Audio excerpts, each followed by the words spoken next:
আমেরিকার সাথে যে বাণিজ্য চুক্তি হয়েছে সেই বাণিজ্য চুক্তির বিষয়ে বিস্তারিত কথা বলেছেন। আমরা কেন মার্কিন সাম্রাজ্যবাদ এবং যুদ্ধ বিরোধী জোট করতে হয়েছে সেই বিষয়েও কথা বলছি। আমেরিকার সাথে যে বাণিজ্য চুক্তি হয়েছে সেই বাণিজ্য চুক্তিটি হয়েছে 9 ফেব্রুয়ারি এবং এই চুক্তির অন্য আরেকটি শর্ত আছে। শর্ত অনুযায়ী এই বাণিজ্য চুক্তি যদি কোনো সংশোধন, বাতিল অথবা সংযোজন বিযোজন করতে হয়, এটা 8 মে এই চুক্তি সম্পর্কে আমাদের দেশের যদি কোনো আপত্তি থাকে সেই আপত্তিগুলো উত্থাপন করার কথা আমাদের দেশের সরকার এবং আমেরিকার সরকারের সাথে।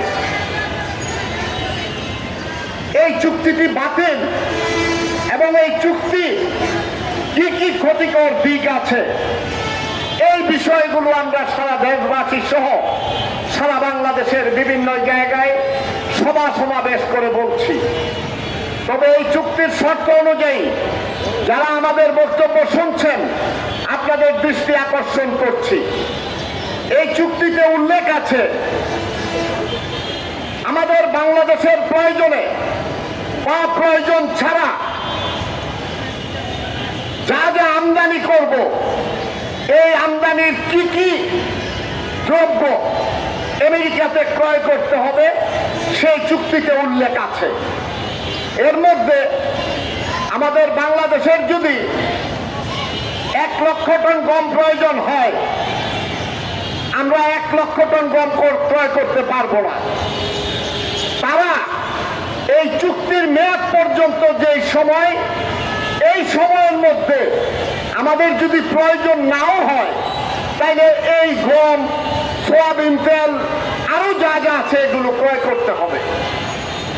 আর কি করতে হবে? আমাদের দেশে প্রয়োজন হোক বা না হোক বিমান কিনতে হবে তাদের দেশ থেকে, তুলা কিনতে হবে ওদের দেশ থেকে। কিভাবে কিনতে হবে? আন্তর্জাতিক বাজারের সাথে কোনো সামঞ্জস্য না রেখে আমেরিকা যে মূল্যটা করে দিবে সেই মূল্য দিয়ে আমাদের তাদের কাছ থেকে ক্রয় করতে হবে। আমাদের কি কি অস্ত্র কিনতে হবে সেটারও উল্লেখ আছে এবং কতটুকু করতে হবে। সকল ব্যাপারে আমেরিকার স্বার্থ রক্ষা করে এই চুক্তিটি হয়েছিল। আমাদের দেশের অন্তর্বর্তীকালীন সরকারের একজন উপদেষ্টা ছিলেন যিনি আমেরিকার খুব আস্থাভাজন লোক। আমাদের অন্তর্বর্তীকালীন সরকারের উপদেষ্টা, প্রধান উপদেষ্টা ডক্টর ইউনূস সাহেব, উনি কিন্তু আমেরিকার আরো পেয়ারের লোক। হিলারি ক্লিন্টনের বন্ধু ছিলেন, জর্জ বুশের সাথে এক টেবিলে বসে খেতেন। ডোনাল্ড ট্রাম্প সাহেবও ওনার সাথে সুসম্পর্ক আছে। এই কারণেই এই চুক্তিগুলো ওই আমেরিকার যে এজেন্ট লতিফুর রহমান, নিরাপত্তা উপদেষ্টা খলিলুর রহমান, উনি এখন আমাদের দেশের পররাষ্ট্রমন্ত্রী হয়েছেন।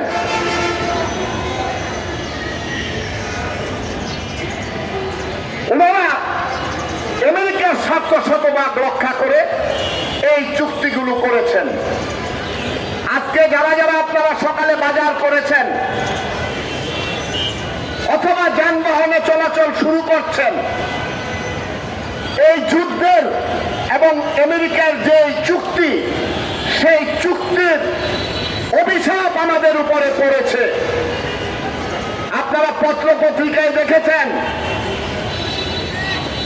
এই জ্বালানি তেলের জন্য আমাদের দেশের শিল্প প্রতিষ্ঠান, পরিবহন সেক্টর সবকিছু বিপদের মধ্যে আছে। পৃথিবীর সবচেয়ে কম দামি তেল সয়াবিন তেল, যেটা বাংলাদেশে মানুষ আমরা খাই, এই সয়াবিন তেলের চেয়ে বড় তেল দিয়ে খাওয়ার সামর্থ্য আমাদের বাংলাদেশের নাই। সেই সয়াবিন তেলের মূল্য বৃদ্ধি হয়েছে, আপনারা সরকারের প্রজ্ঞাপ সরকারের বিভিন্ন বৈঠক থেকে জানিয়ে দেওয়া হয়েছে। জ্বালানি তেলের মূল্য বৃদ্ধি করা হয়েছে। পরিবহন মালিকরা, শিল্প মালিকরা ইতিমধ্যেই বেন্দরবার শুরু করেছে যে আমরা বেশি টাকায় তেল কিনতে হবে, আমাদের গাড়ির ভাড়া বৃদ্ধি করতে হবে। যোগাযোগ মন্ত্রণালয় ইতিমধ্যেই পরিবহনের ভাড়া বৃদ্ধি করেছেন।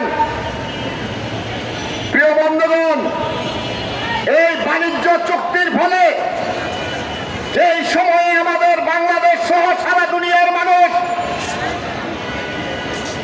পেটের ভাত জোগাড় করা কঠিন হয়ে পড়েছে, সেই সময়ে এই যুদ্ধবাজ এবং সাম্রাজ্যবাদী শক্তি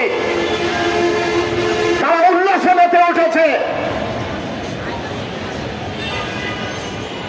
তাদের যে যুদ্ধের খরচ, তাদের যে বিলাসী জীবন, সেই যুদ্ধের খরচ এবং বিলাসী জীবনকে নির্বিঘ্নে করার জন্য আমাদের বাংলাদেশ সহ পৃথিবীর এরকম দরিদ্র দেশগুলো, সেই দেশগুলোর সাথে আমেরিকা চুক্তি করছে। আমাদের বাংলাদেশের পক্ষ থেকে এই বাণিজ্য চুক্তি স্বাক্ষরিত হয়েছে। পৃথিবীর অনেক জায়গায়, ওই মালয়েশিয়া, সিঙ্গাপুর, তারা কিন্তু ওই চুক্তি মেনে নেয় নাই, এই চুক্তি সব মেনে নেয় নাই। তাদের দেশের স্বার্থ রক্ষা করে তারা চুক্তি সম্পাদিত করে। আর আমরা অত্যন্ত দুর্ভাগ্য জাতি, যেই দেশের মানুষ বুকের তাজা রক্ত দিয়ে এই দেশ স্বাধীন করেছে, 30 লক্ষ মানুষ জীবন দিয়েছে এই দেশকে স্বাধীন করার জন্য। কিছুদিন আগে আপনাদের সবাই অংশগ্রহণ করেছেন, মনে আছে। আমার দেশের শ্রমজীবী মানুষ, দরিদ্র মানুষ বুকের তাজা রক্ত দিয়ে স্বৈর শাসনের অবসান ঘটিয়েছে। সেই দেশের মানুষকে অভুক্ত রাখার জন্য, সেই দেশের মানুষকে এইভাবে দিন দিন আরো কঠিন অবস্থার মধ্যে ফেলে দেওয়ার জন্য চেষ্টা চলছে। প্রিয় ভাই ও বোনেরা, এই কারণেই কমিউনিস্ট পার্টি, বাসদ এবং বাংলাদেশ জাসদ সহ 13টি রাজনৈতিক দল আমরা এই সাম্রাজ্যবাদ বিরোধী ও যুদ্ধ বিরোধী জোট করেছি। আমরা সারা বাংলাদেশে বিভিন্ন অঞ্চলে, জেলায়, উপজেলায়, বিভিন্ন মহল্লায়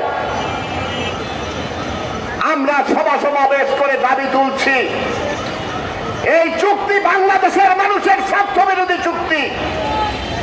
এই চুক্তি বাস্তবায়ন হলে বাংলাদেশ আগামী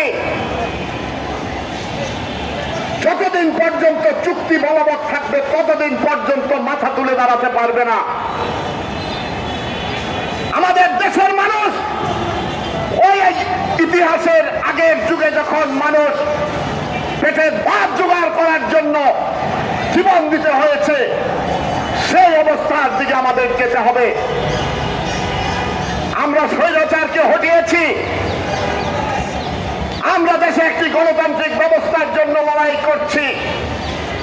আমাদের যে জাতীয় সংসদ, সেই জাতীয় সংসদে এখন আলোচনার গুরুত্বপূর্ণ বিষয় হওয়া উচিত ছিল এই চুক্তি বাতিল করতে হবে। আমাদের দেশের সংসদে বিরোধী দল ওই লতিফুর রহমান বলেছেন, এই চুক্তি যখন হয়, চুক্তির বিষয়ে ক্ষমতাসীন এবং বিরোধী দলের নেতৃবৃন্দকে অবহিত করেছেন। করে এই চুক্তি করেছেন। আমি প্রশ্ন রাখতে চাই, দেশের সার্বভৌমত্ব, স্বাধীনতা এবং দেশের অর্থনীতি ধ্বংস হয় এমন চুক্তি আপনারা কি করেন? জাতীয় সংসদে সরকারি দল, বিরোধী দল একজনও তাদের প্রভুদের বিরুদ্ধে কথা বলছেন না। ওনারা বলছেন না এই চুক্তি দেশের স্বার্থ বিরোধী। একজন স্বতন্ত্র সদস্য রুমেন ফারহানা, উনি কথা বলার চেষ্টা করছেন, উনি কথা বলতে পারছেন না। আমরা দাবি তুলেছি এবং এখন পর্যন্ত এবং শেষ পর্যন্ত আমাদের দাবি অব্যাহত থাকবে। ইতিমধ্যে আমরা ধন্যবাদ জানাতে চাই, আমরা এখন লক্ষ্য করছি আমাদের দেশের কিছু বুদ্ধিজীবী, কিছু দেশপ্রেমিক মানুষ বিভিন্ন টক শোতে এই বাণিজ্য চুক্তি নিয়ে কথা বলছেন। আমার দেশের এমন কোন বিবেকবান মানুষ নাই এই চুক্তি মেনে নিতে পারে। এই কারণেই আমরা আজকে আমাদের এই সমাবেশ থেকে সরকারকে হুঁশিয়ারি উচ্চারণ করে বলতে চাই, দেশের স্বার্থ, দেশের সম্পদ এইগুলো রক্ষা না করে যারা দেশের স্বার্থের বিরুদ্ধে গিয়েছে, অতীতে তারা কেউ টিকে থাকতে পারে নাই। আপনারা যদি এই বাণিজ্য চুক্তি মেনে নেন, আপনারা যদি এই বাণিজ্য চুক্তি বহাল রাখেন, প্রয়োজন হয়ে এদেশের মানুষ এই সরকারের বিরুদ্ধে আন্দোলন গড়ে তুলবে। নতুন সরকার জনগণের ভোটে নির্বাচিত হয়ে আপনারা ক্ষমতায় এসেছেন, হাজারো মানুষের রক্তের আন্দোলনের মধ্য দিয়ে আপনারা ক্ষমতায় এসেছেন। গণতন্ত্রের সূচনা হচ্ছে। আপনাদেরকে বলবো, আপনারা এই অসম চুক্তি বাতিল করার জন্য আগামী সংসদের অধিবেশন অতি দ্রুত ডাকতে হবে। কারণ 9 মের মধ্যে এই চুক্তি যদি সংশোধন না হয়, ওই লতিফুর রহমানরা যে চুক্তি সম্পাদিত করেছে সেই চুক্তি অনুযায়ী বাংলাদেশকে চলতে হবে। 9 মে পর্যন্ত যাওয়ার সুযোগ নাই। অতি দ্রুত সময়ের জন্য আপনারা এই চুক্তি বাতিলের জন্য ব্যবস্থা গ্রহণ করবেন। এই কারণেই আমরা বামপন্থীরা, আমরা কমিউনিস্টরা, আমরা জাসদরা, বাসদরা সারা বাংলাদেশে আজকে এই কর্মসূচি দিয়েছি। সারা বাংলাদেশের সকল জেলায় আমাদের ক্ষুদ্র পরিসরে হলো আমাদের এই কথাগুলো আমরা বলছি। আমার এই প্রিয় মাতৃভূমির স্বার্থে, আমার দেশের 3 লক্ষ শহীদের স্বার্থে, আমাদের দেশের সাধারণ মানুষের স্বার্থে আপনারা আমাদের এই দাবি মেনে নিয়ে দ্রুত ব্যবস্থা নেবেন, এই আশাবাদ ব্যক্ত করে আপনারা যারা আমাদের বক্তব্য শুনছেন, আমরা যদি ন্যায়সঙ্গত কথা বলে থাকি, আমরা যদি দেশের স্বার্থে কথা বলে থাকি, তাহলে আমাদের পক্ষে এসে এই চুক্তি বাতিলের আন্দোলনকে জোরদার করবেন। এই কথা বলে আপনাদের সবাই